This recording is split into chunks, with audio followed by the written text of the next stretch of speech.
Raphaël, j'ai 15 ans. Je suis au collège du Panloup à Boulogne-Billancourt et je suis en classe de troisième. Mes cours à distance, ça se passe en général sur la plateforme École Direct, qui est un logiciel pour les cours, pour envoyer les devoirs. Donc ça se passe, soit il nous prévoit des réunions Zoom sur le logiciel Zoom pour faire des exercices ou des compréhensions orales, soit il nous donne directement les devoirs sur École Directe pour qu'on communique. Et puis si on a des problèmes, on leur envoie un petit mail, oui, on a un problème.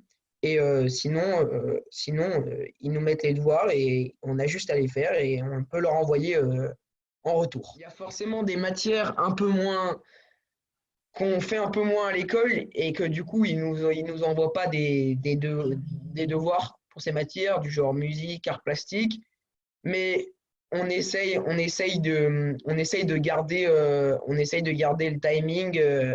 Après, je commence pas tous les jours à 8 heures comme à l'école, mais j'essaye de commencer pas trop tard pour que je ne sois pas décalé en termes d'horaire, parce qu'il y a beaucoup de travail quand même dans les grosses matières et c'est important de garder les heures précises. Pour les examens et évaluations, ça dépend. Soit les profs nous mettent en ligne le contrôle, donc, et puis il y a une case dans devoir à rendre sur École Directe, il y a une case devoir à rendre où il faut le mettre notre devoir et du coup qu'on aura fait dans la journée. Soit ils nous le présentent en Zoom, donc sur l'application vidéoconférence, et que à ce moment-là on le fait en même temps. Soit, bah, ça dépend, on a vraiment 30 minutes pour le faire et c'est un timing qu'il faut respecter. Et si, par exemple, là, de 15 heures à 15h30, on n'a pas rendu notre devoir, et ben, il y aura des points en moins. Bah, quelquefois, les professeurs, bah, ça dépend, mais des professeurs ne mettent pas leur travail et ils le mettent tard dans l'après-midi et nous, bah, ça nous convient pas, quoi, et tout. Donc c'est un peu difficile ça. Et puis il y a d'autres professeurs qui eux nous demandent de faire des devoirs, mais qui sont pas de qui profitent de ce confinement pour nous mettre des devoirs qui ne sont pas de notre niveau, pour nous soi-disant nous améliorer et pas perdre le fil, mais c'est vraiment pas de notre niveau. Du coup, c'est un peu difficile et c'est pas vraiment le même rythme qu'à l'école.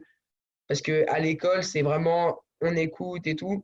Et là, c'est quand même assez différent des cours et du collège. Et donc, pour moi, c'est un peu dérangeant, mais j'essaye de pas perdre le fil. Donc voilà. Bah moi, pour moi qui est un fan de rugby, qui adore le rugby, et qui joue au rugby, c'est un peu compliqué parce que comme j'ai l'habitude d'avoir 4 entraînements et un match chaque semaine, c'est assez compliqué de ne pas avoir le fil. Donc, je dois avouer que ça me manque un petit peu parce que vraiment, c'est comme une habitude, une passion et tout, et ça me manque vraiment de ne pas pouvoir le faire. Après, enfin, les amis, ça me manque. Ouais, franchement, ça me manque. Enfin, je vis pas très bien sans eux parce que chaque jour, quand même, on les voit, du coup, c'est quand même sympa. Et là, ne plus les voir, ça me fait quand même quelque chose. Et puis sur le plan familial, j'essaye d'appeler mes grands-parents en général 2 fois, 1 ou 2 fois par semaine pour qu'ils pensent à nous et que nous on pense à eux. Donc voilà, c'est sympa.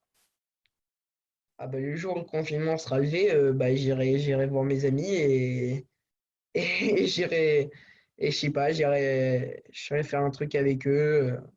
Je sais pas encore, mais direct j'irai les voir pour ce qui me manque un peu quand même.